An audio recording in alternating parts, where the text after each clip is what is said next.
오늘 우리가 함께 볼 말씀은 구약성경 열왕기상 2장 1절부터 4절까지 봅니다. 구약성경 511쪽 전후 열왕기상 2장 1절부터 4절.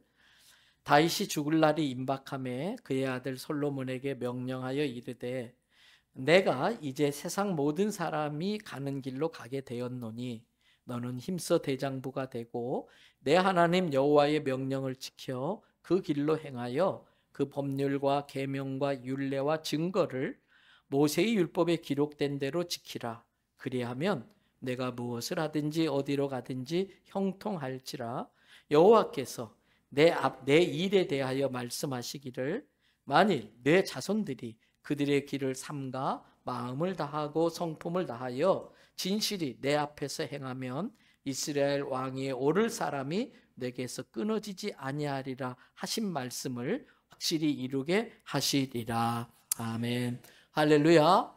오늘 또 저와 여러분의 가정, 자녀 그리고 하는 모든 일들마다 하나님의 돕는 손길로 함께 하시길 주님의 이름으로 축복합니다. 독일의 작가 중에 롤란드 실츠라는 사람이 쓴 책 중에 죽음의 에티켓이라는 책이 있습니다.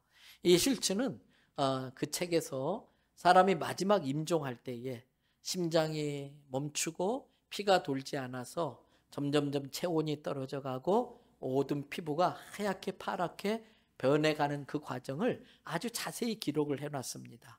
그래서 그 책을 읽으면 사람들이 그 죽음이 굉장히 가깝게 실감나게 와 닿도록 했습니다.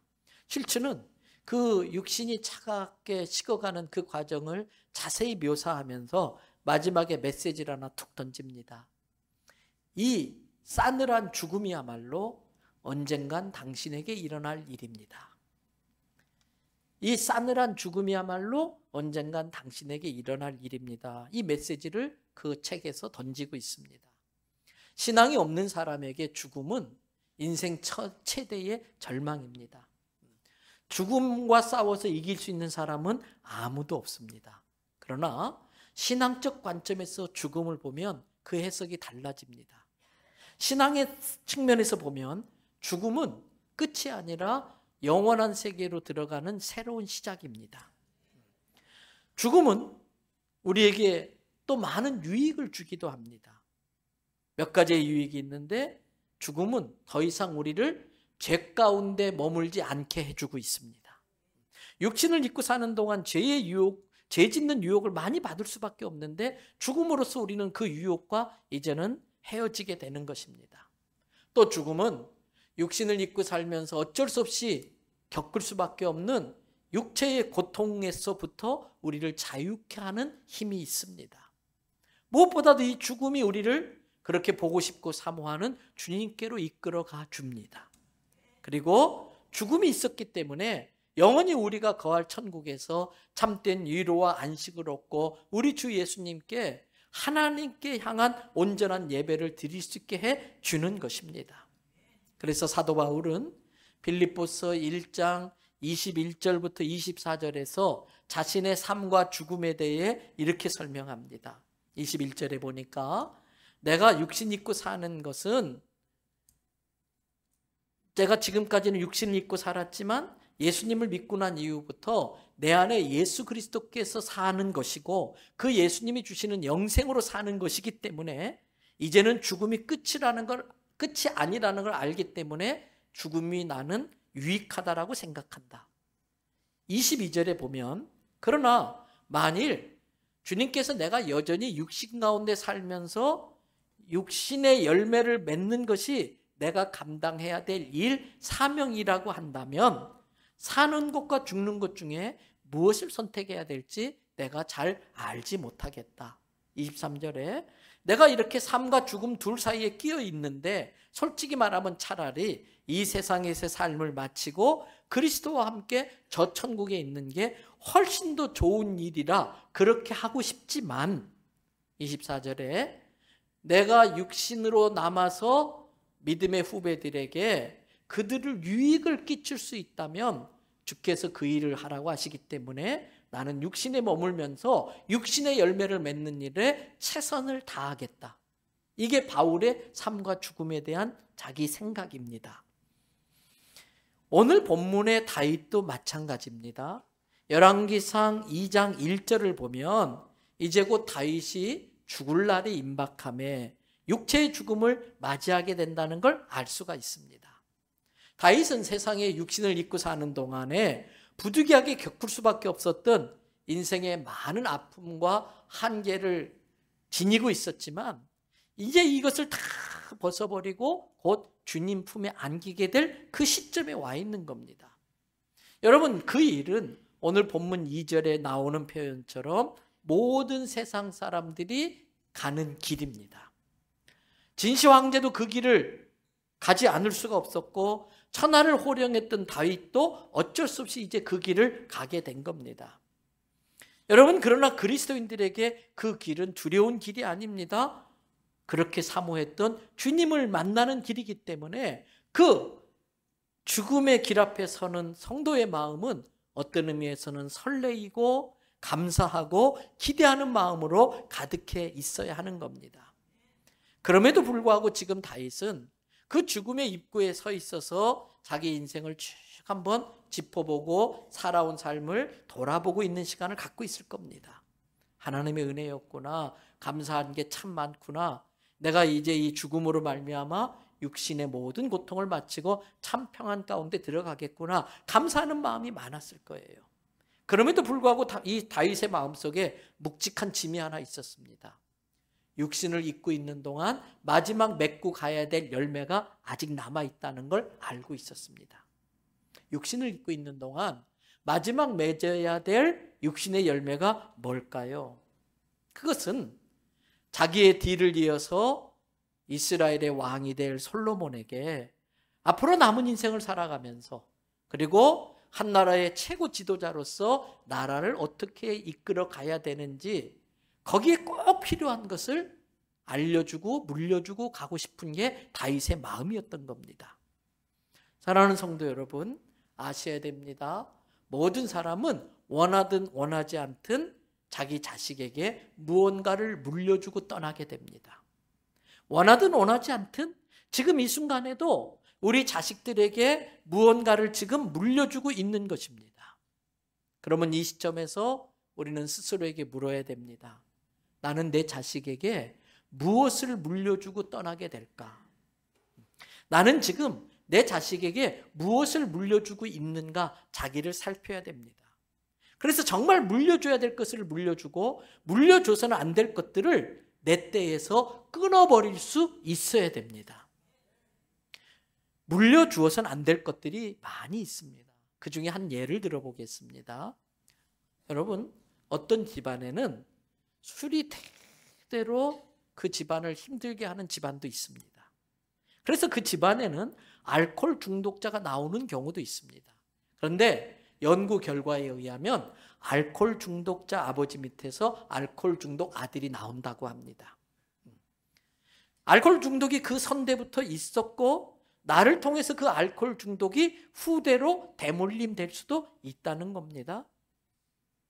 우리가 물려주지 않아야 될 많은 것들 중에 하나로 알코올 중독을 예를 들고 있는데 이 알코올 중독의 피해가 얼마나 큰지 보세요.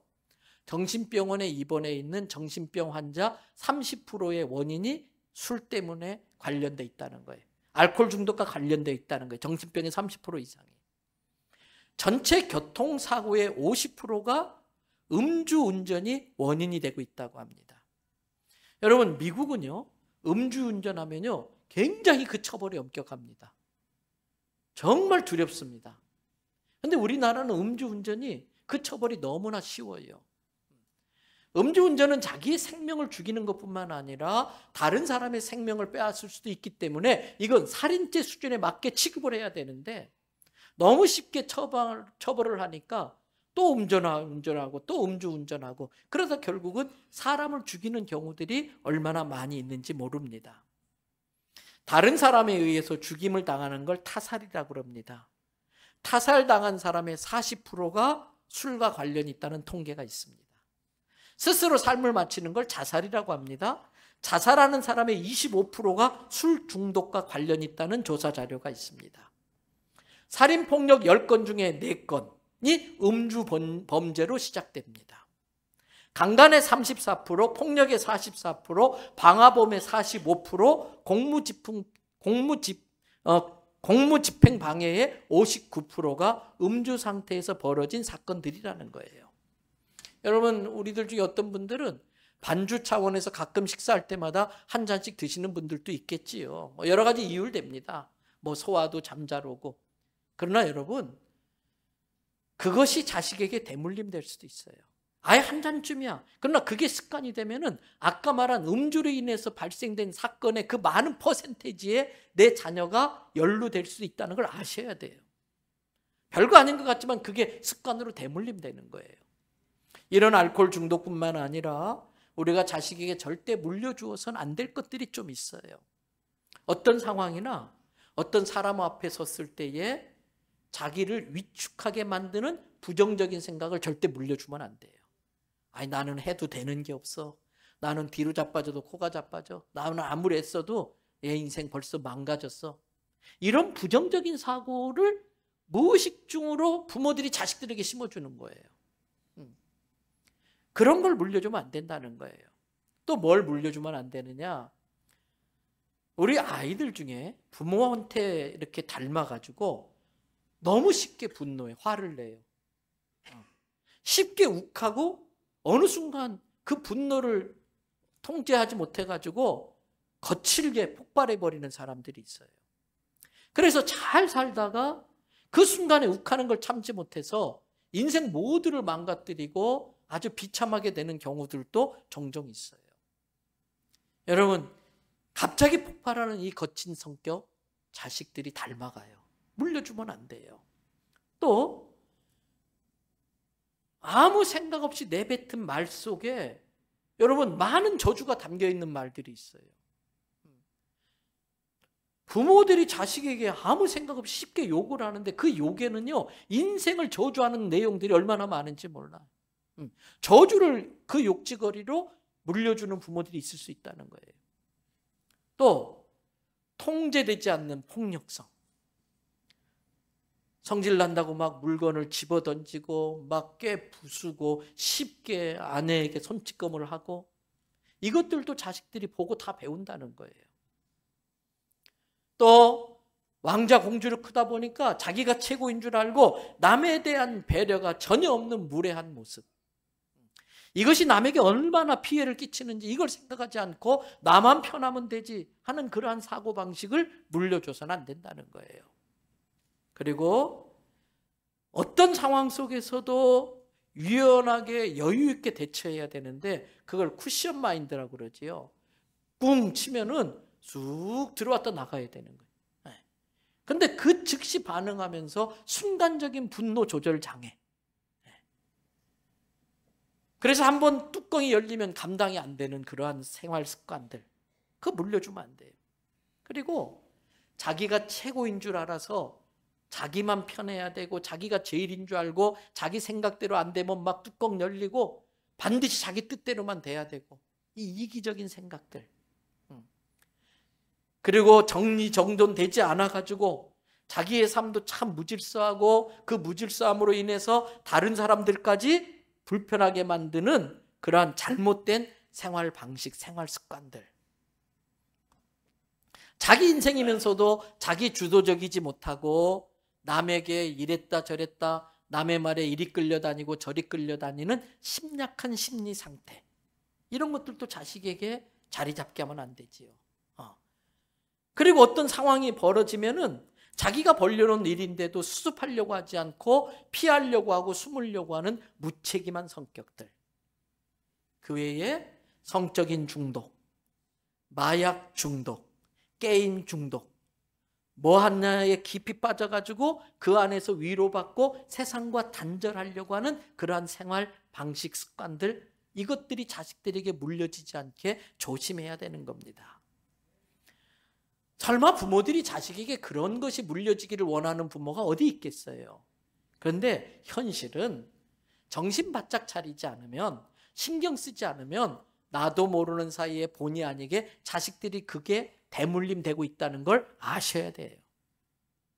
오늘 본문 2절은 다윗과 솔로몬의 관계의 이야기가 나옵니다. 2절 뒷부분에 보십시오. 다윗이 솔로몬에게 무슨 이야기를 하고 있습니까? 너는 힘써 대장부가 되라. 이 말 속에는 다윗의 인생을 쭉 이제 살아왔던 삶을 짚어보고 마무리하면서 아쉬운 게 있었어요. 그때 내가 좀 더 과감하게 나갔을 걸. 그때 내가 좀 더 담대하게 부딪혔을 걸. 이 후회하는 게 있었던 거예요.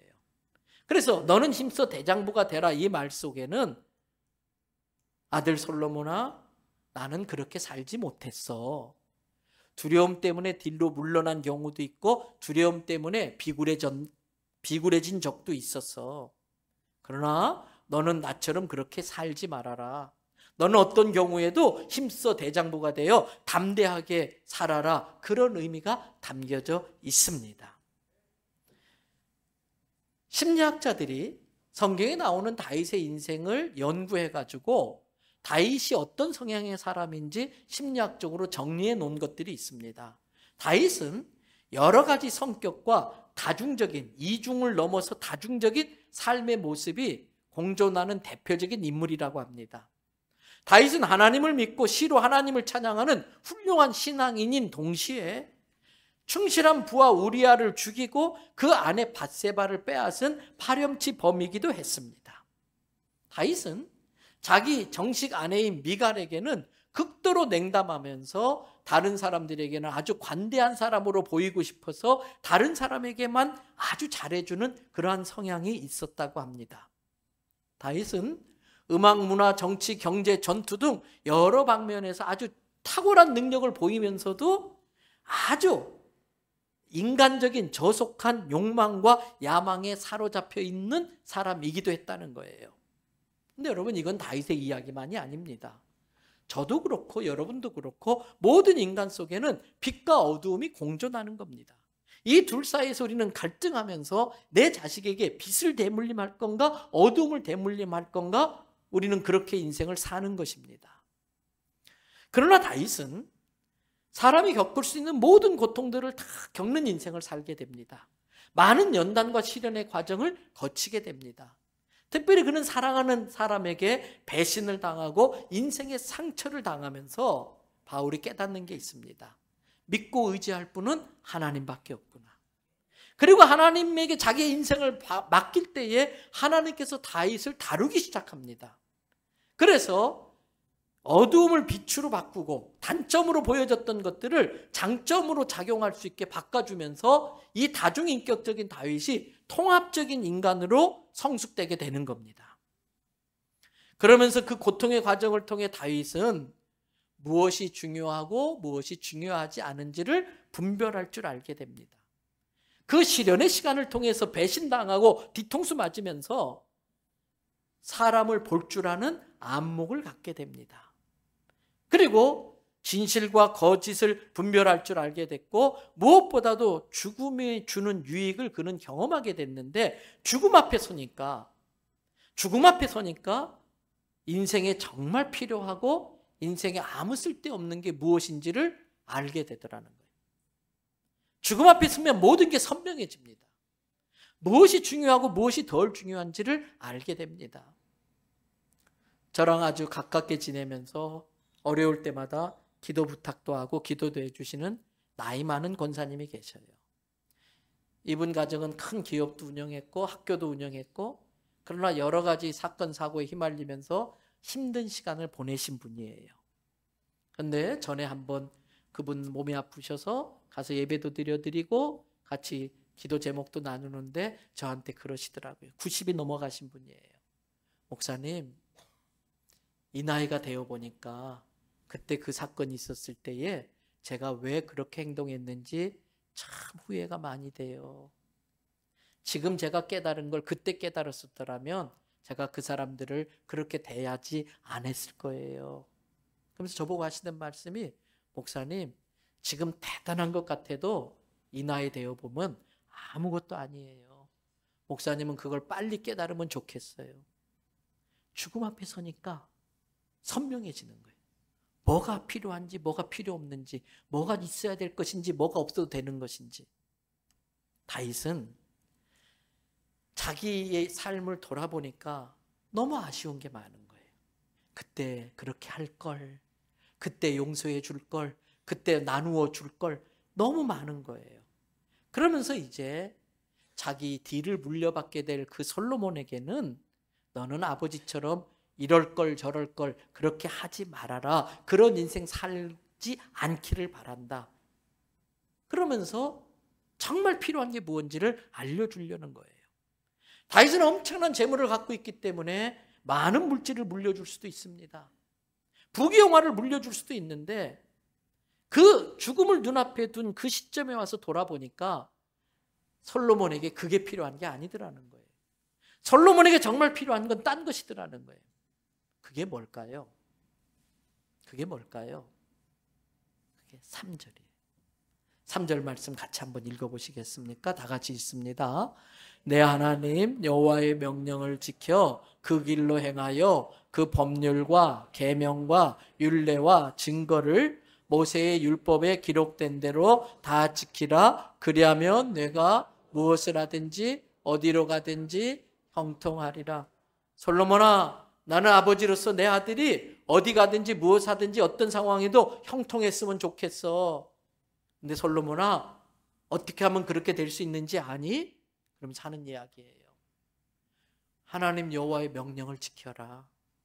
그 하나님의 말씀에서 좌로나 우로나 벗어나지 말아라. 모세 율법에 기록한 대로 법률과 계명과 율례와 증거를 하나도 빼놓지 않고 그대로 지키면 내 인생이 하나님이 도와주셔서 형통하게 될 거야. 그러면서 그렇게 자신 있게 말하는 이유를 4절에 설명하고 있어요. 4절에 보세요. 여호와께서 내 일에 대하여 말씀하시기를, 즉 여호와께서 내게 약속하시기를, 만일 다윗아 너의 자식들이 그들의 길을 삼가. 우리 모두에게는 그들의 길이 있습니다. 내 욕망과 내 욕정으로 가고 싶은 길이 있습니다. 마귀의 유혹에 빠져서 그 길로 가고 싶은 마음이 누구에게나 있습니다.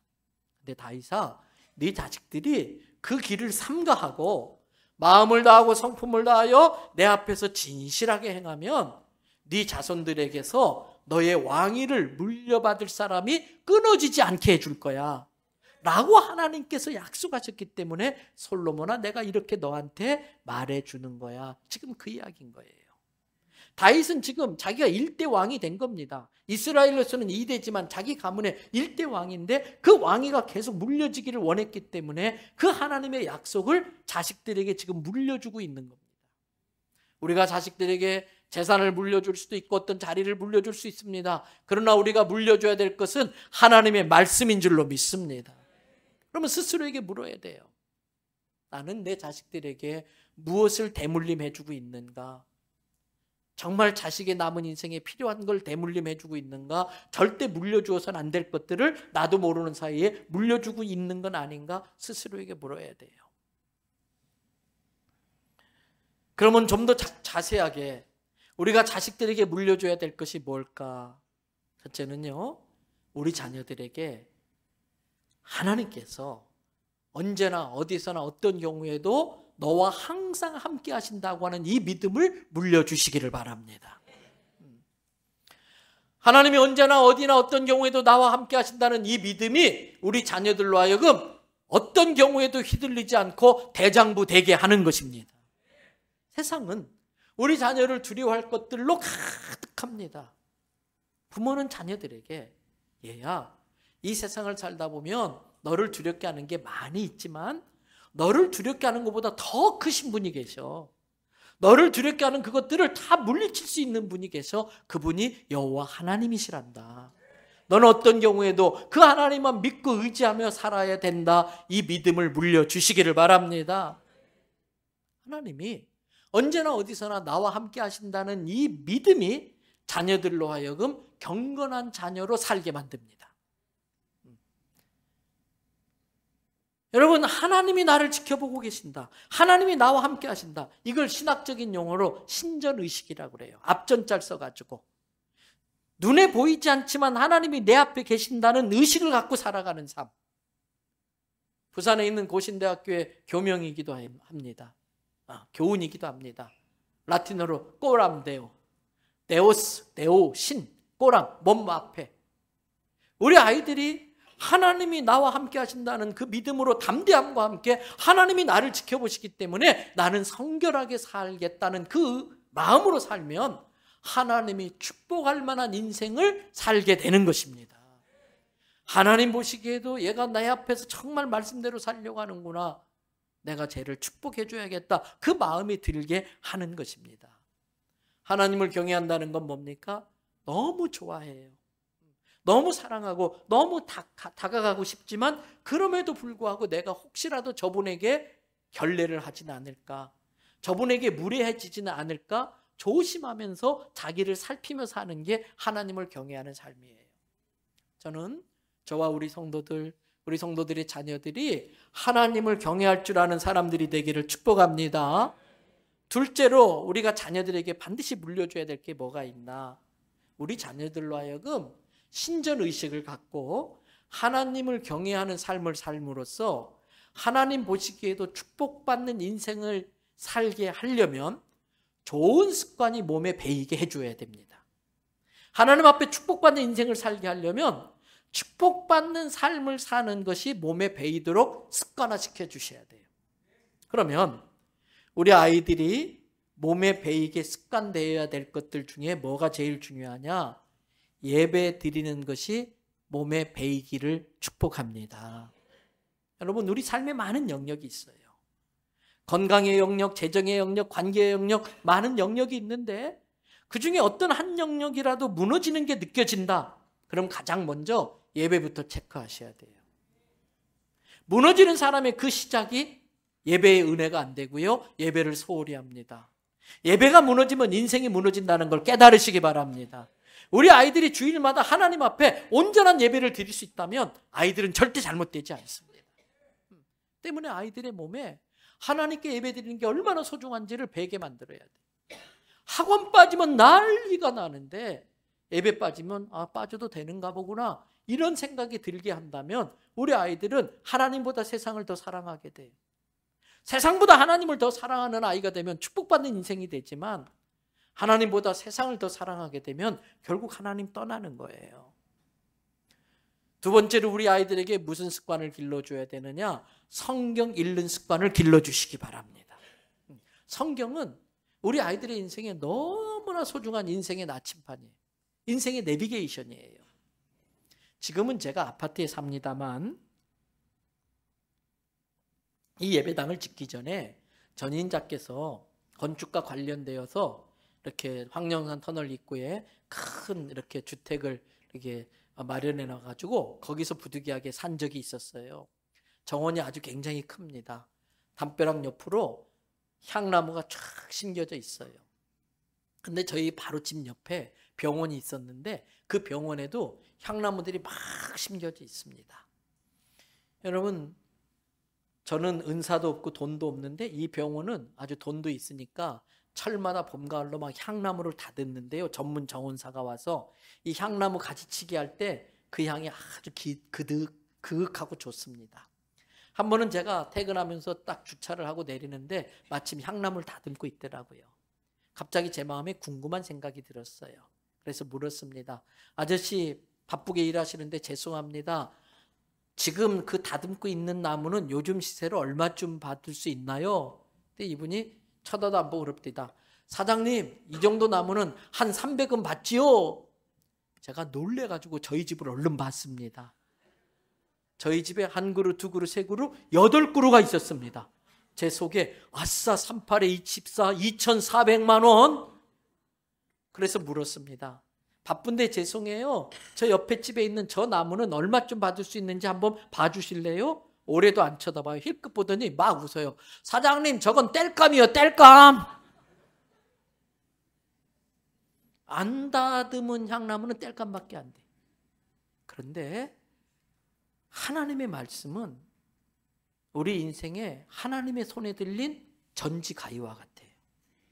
내 인생의 최고의 정원사는 하나님이세요. 우리 자녀의 최고의 정원사는 하나님이세요. 이 아이가 매일같이 10분, 15분이라도 정해진 성경 본문을 읽고 묵상하고 그 말씀이 내 인생에 뭐라고 말씀하시나 날마다 이게 몸에 배이면 교만이란 싹이 쑥 올라올 때 하나님의 말씀의 가위가 싹둑, 음란이 쑥 올라올 때 싹둑, 좌절과 절망이 싹틀 때 싹둑 싹둑 싹둑, 어느새 하나님이 만든 명품 인생이 될 줄 믿습니다. 그래서 우리 아이들이 큐티가 몸에 배이게 해야 돼. 그래서 우리 중고등부, 유초등부에서 계속 그 교육을 시키는 거예요. 그리고 아마 7월 첫째 주 되면은 최고의 또 큐티 강사를 서울서 모셔서 오후 예배 시간에 큐티 강의를 지금 할 계획을 갖고 있어요. 개인적인 짧은 말씀을 집중적으로 공부하는 큐티 시간 말고 PRS라고 그래가지고 Public Reading Scripture, 공동으로 성경 읽기, 공동체 성경 읽기도 굉장히 중요해요. 유대인들은 공동으로 모여서 성경 읽기를 통해 지금의 유대 민족을 만든 거예요. 때문에 구역별로 남전도회, 여전도회별로 특별히 가정에서 자녀들과 함께 스마트폰에 웹 다 다운받을 수 있어요. 이걸 가지고 날마다 함께 공동으로 성경 읽어감으로써 그게 몸에 배이게 될 때에 우리 아이들은 축복받을 그릇으로 준비되는 줄로 믿습니다. 그리고 무슨 습관을 가르쳐야 되느냐? 세 번째는요, 어려울 때 무릎 꿇는 법을 가르쳐야 돼요. 어려울 때 무릎 꿇는 법. 우리 집에 힘든 일 있을 때 어머니는 울부짖어 하나님께 기도하셨지. 집에 어려운 일 있을 때 아버지는 교회 가서 십자가 밑에서 엎드리며 철야기도 하시고 금식기도 하셨지. 이게 눈에 박혀 있으면 우리 아이들이 인생 살면서 얼마나 어려운 일이 많아요. 그때마다 본대로 하는 겁니다. 그 아이들도 부모가 했던 대로 무릎 꿇고 기도하면 하나님께서 그 기도를 들으시고 우리 아이를 지키시고 축복하실 줄로 믿습니다. 그리고 네 번째 우리 자녀들에게 가르칠 게 있다면 드릴 줄 아는 습관을 가르쳐야 됩니다. 어렵고 힘든 사람에게 자기 걸 뚝 띄어서 나눠줄 줄 아는 법을 가르쳐야 돼. 부모님께 드릴 줄 알고 선생님께 감사하는 마음을 드릴 줄 알고 하나님께 드릴 줄 아는 법을 가르치셔야 돼요. 저희 가정 이야기에서 죄송합니다. 제가 사남매가 있는데 둘째가 딸이에요. 하나밖에 없는 외동딸이에요. 근데 이 아이는요, 어릴 적부터 하나님께 드리는 것에 통이 컸어요. 제가 넉넉하게 용돈을 주지 못하는데도 하나님께 드릴 때는 그 아이의 수준에 훨씬 넘는 금액을 과감하게 드리더라고요.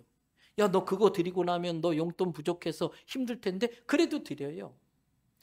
이제 시집가서 독일에서 살고 있는데 여러 교회를 찾다가 어떤 교회를 갔는데 가니까 목사님하고 사모님하고 애들밖에 없더래요. 교인이 하나도 없더래요.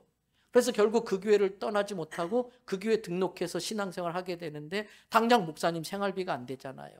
그러니까 자기들이 드릴 수 있는 11조 드리고, 이제는 그 교회가 조금 부흥해서 지금은 그렇게 하지 않습니다만 최근까지도 매달마다 50만 원 정도, 500유로 정도를 목사님 가정 생활비로 따로 드렸어요.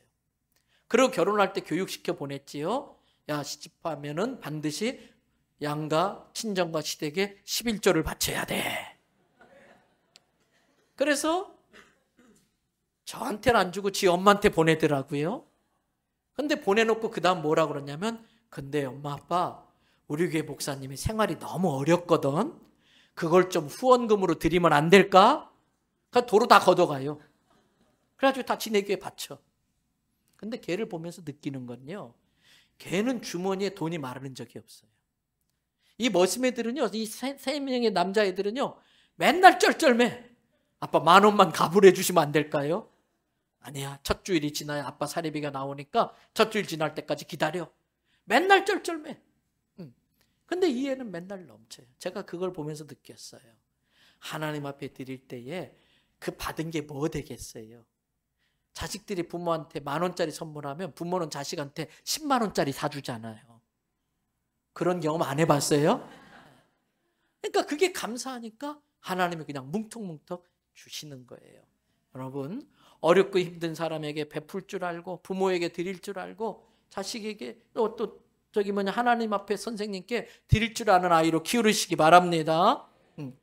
종종 우리 청년들 너무 예뻐요. 우리 청년회가 엄청 부흥하고 있는데 이 청년들이 첫 번 직장, 첫 번 월급을 하나님 앞에 예물로 드려요. 그런 예물이 종종 올라오면 막 감동이 돼요. 그럼 제가 그 봉투를 들고 특별히 기도합니다. 하나님, 이 녀석이 쓸 것도 많을 텐데, 이 녀석이 그냥 급하게 쓸 것도 많을 텐데 첫 번 열매라고 하나님 앞에 이 물질 드리고 있네요. 하나님, 이 믿음으로 드리고 있는 이 아이를 축복하셔서 평생 직장을 허락하여 주시고 건강을 지켜주시고 좋은 배우자 만나 천국 가정 이루게 하시고 물질로 평생 풍성히 살게 해 주시옵소서. 그 첫 열매를 위한 특별한 기도를 해요. 이 젊은이들은 잠언 3장 9절 10절의 말씀을 믿었기 때문에 그렇게 드릴 수 있는 겁니다. 한번 읽어봐 주시겠습니까? 내 재물과 내 소산물의 처음 익은 열매로 여호와를 공경하라. 그리하면 내 창고가 가득히 차고 내 집틀에 새 포도즙이 넘치리라. 할렐루야. 또 여러분, 아이들에게 철저히 11조 가르쳐야 돼. 성경에 그 어느 곳도 절대 하나님 시험하면 안 된다고 되어 있어요. 그러나 딱 유일하게 한 군데 11조 드리는 부분에 있어서는 내가 11조를 드리는 손길들마다 차고 넘치도록 부어주지 않는지 부어주는지 나를 한번 테스트해봐라, 이렇게 장담할 정도예요. 때문에 11조가 느는 걸 아까워할 것이 아니라 11조 늘었다는 건 내 소득이 그만큼 늘었다는 걸 감사할 수 있기를 바랍니다. 11조를 드리는 것이 우리 자녀가 축복받게 하는 법을 가르치는 거예요. 마지막 하나만 더 살핍시다. 여러분, 무엇을 우리 아이들에게 심어줘야 될까? 가르쳐줘야 될까? 좋은 마음 쓰는 법, 좋은 마음 먹는 법을 가르치셔야 돼. 우리가 쓰는 말 중에 심보라는 말이 있습니다. 한의학에서 5장6부 또는 5장6보 이렇게 말하는데 우리 내장 전체를 통틀어 하는 말이지요. 5장은 간장, 간, 심장, 그 다음에 비장, 폐장, 신장, 콩팥. 6부는 대장, 소장, 위장, 담낭, 방광, 그리고 3초. 3초는 혈액순환, 림프액이 돌아가는 걸 3초라고 한다고 합니다. 그런데 거기에 하나 더해가지고 심보라는 것이 있습니다. 마음 보자기, 마음보, 마음 씀씀이를 말하는 겁니다. 흥부전에 나오지요. 놀부의 심보는 어땠다고요? 네. 처음 듣는 이야기를 물어봤나요? 네. 놀부의 심보는 못됐다는 거예요. 무슨 말일까요? 오장육부가 아무리 건강해도 심보, 마음 보자기가 못됐으면, 마음 씀씀이가 못되면 건강한 삶을 살 수 없다는 거예요. 때문에 우리 아이들의 마음 보자기에 꼭 좋은 걸 담아서 장가 보내고 시집 보내고 마음 보자기에 좋은 걸 담아줘야 돼. 뭘 담아줘야 되나? 첫째는요, 자족할 줄 알고 감사할 줄 아는 마음을 담아줘야 돼요. 매사에 범사에 감사할 줄 아는 습관을 길러줘야 됩니다. 감사할 줄 아는 아이가 인생의 만족도가 높습니다. 감사할 줄 아는 아이들이 행복한 삶, 행복감을 느낄 수 있는 겁니다. 두 번째로 불쌍히 여기는 마음, 긍휼히 여기는 마음, 자기보다 힘들고 어려운 사람 보면 도와주고 싶은 마음을 가르쳐야 돼요. 그러면요, 부모가 나이가 많아가지고 늙어서 힘없고 다 삐쩍 말랐을 때에 우리 아이들이 부모님이 나 키우느라고 저렇게 고생하셔서 저렇게 됐구나, 불쌍한 마음이 들어서 효도할 줄 아는 거예요. 남을 불쌍히 여길 줄 아는 긍휼의 마음을 가르치면 그것이 결국은 효도까지 연결되는 거예요. 세 번째로요, 긍정적인 마음. 아무리 힘들고 어려운 상황이 생겨도 하나님이 너와 함께 하시면 능치 못함이 없어. 할 수 있는 것이 무슨 말이냐? 믿는 자에게 능치 못함이 없느니라. 이 말씀을 심어줘야 돼. 자신감, 담대함, 도전정신. 뭐 한번 해보지 뭐. 안 되면 그만이고. 자꾸 그런 도전의식을 심어줘야 애들이 인생을 개척해 갈 수 있는 거예요. 그리고 섬길 줄 아는 마음. 맨날 섬김을 받고 왕자 공주를 커다 보니까 땀 흘리는 걸 싫어해요. 누군가를 섬기기 위해서 기꺼이 땀 흘리고 수고하는 것을 마다하지 않아야 돼요. 노동의 가치를 가르쳐야 돼요. 수고를 아끼지 않는 섬길 줄 아는 마음을 가르쳐야 돼요. 그리고 하나 더 살핀다면 다른 사람을 존중할 줄 알고, 다른 사람이 일구어 놓은 것을 인정해 줄 줄 알고, 칭찬해 줄 줄 알고, 좋게 말할 줄 알고, 어른들을 공경할 줄 알고, 자기는 낮출 줄 아는 겸손한 마음을 심어줘야 돼요.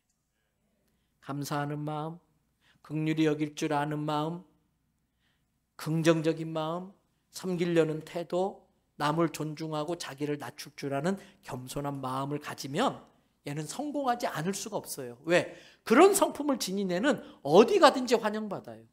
누구에게나 칭찬받는 거예요. 그러니까 성공할 수밖에 없어요. 이제 말씀 마칩니다. 자녀의 양육과 천국 가정을 이루는 건 절대 저절로 되지 않습니다. 자녀 양육과 천국 가정 만드는 건 저절로 절대 되지 않습니다. 아주 섬세하고 디테일한 부모의 수고와 헌신과 노력과 땀방울이 있어야 자녀가 바로 크는 거고요. 천국 가정을 세울 수가 있는 겁니다. 여러분 자동차 운전할 때에 운전하고 싶다고 마음 놓고 처음부터 차 몰고 나가지 않아요. 먼저 필기시험 봐야 돼요. 법칙을 배워야 돼요. 지켜야 될 법칙과 범해서는 안 될 법칙을 배워야 돼요. 그것만 부족해요. 실기를 봐야 돼요. 실기 통과했어도 그것만 부족해요. 실습을 하고 주행 연습을 해야 돼요. 그런데 부모라는 자동차, 가정이라는 자동차는 다른 자동차 모는 것보다 훨씬 더 어려워요. 근데 우리는 공부 안 하고 장가가요. 공부 안 하고 시집가요. 남편 되는 법 배우지도 못하고 아내 되는 법 배우지도 못하고 옛날에는 밥상머리 교육으로 곤방대로 머리통 의져맞으면서 볼로 혼나면서 배웠는데 친정어머니한테 좋은 아내 현모양처 되는 법 배워서 시집갔는데 요새는 그런 교육도 가정에서 안 돼요. 남의 부모를 내 부모처럼 모실 수 있는 좋은 사위 되는 법, 좋은 며느리 되는 법을 못 배우고 시집가요. 장가가요. 부모 되는 법도 못 배웠는데 어느 날 애가 나서 부모가 돼버리고 말았고요. 자식 되는 법을 배운 적이 없는데 자식이 되어져 있고요. 때문에 이제부터라도 배우셔야 됩니다. 책을 사서 공부를 하셔야 되고요. 좋은 프로그램으로 이제부터 공부하고 배워야 됩니다. 특별히 성경을 통해서 천국 가정 만드는 법을 배우고 천국 가정 만드는 법을 가르쳐서 시집장가 보내야 돼요. 감사하게도 특별히 이제 6월 달에 5주 동안 우리 교회에서 아버지 학교를 유치를 했어요. 부산에 1830개가 넘는 교회 중에 우리 교회에서 이걸 유치한 것은 지난 연말 당회 때에 코로나 때문에 수년 동안 못했던 아버지 학교를 반드시 우리 교회에서 하고 싶다고 하는 마음을 제가 당회에다 밝혔고 당회가 많은 재정을 들여서 이걸 유치한 거예요. 왜? 여러분 짧은 5번의 그 교육임에도 불구하고 그걸 통해서 우리가 깨닫는 게 많아요. 여러분 12만 원지만 우리 교회에 한해서 6만 원 교회에서 지원해 줘요. 6만 원 투자해서 그걸 배운다는 것은 수지 맞는 일이지요. 우리 교회에서 이 아버지 학교 마치고서 변화된 가정을 보고 있잖아요. 그 변화된 아버지의 모습들을 우리가 지금 샘플로 보고 있잖아요. 때문에 예수 안 믿는 시동생 가정, 곧 이혼하려고 하는 가정들 내가 등록금 내주고 데려오세요.